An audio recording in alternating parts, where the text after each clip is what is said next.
আসসালামু আলাইকুম। আমরা সবসময় আল্লাহকে বিশ্বাস করব এবং আল্লাহকে ভয় করব এবং ৫ ওয়াক্ত নামাজ পড়ব।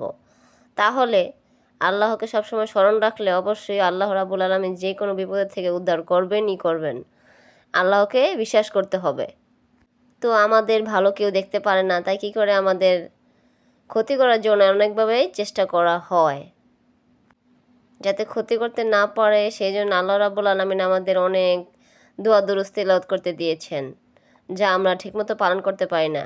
তো আমরা ঠিকমতো পালন করার চেষ্টা করব। তাহলে চলুন দোয়াটি জেনে নেই।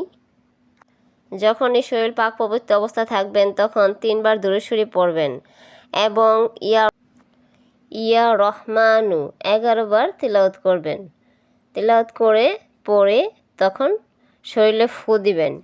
আপনার কেউ কোনো ক্ষতি করতে পারবেন না। এভাবে চলুন, দেখবেন ইনশাল্লাহ ভালো থাকবেন, সুস্থ থাকবেন। ভিডিওটি শেয়ার করে দেবেন, এতে আপনার অনেক সওয়াব হবে। সবাই ভালো থাকুন, সুস্থ থাকুন। আল্লাহ হাফেজ।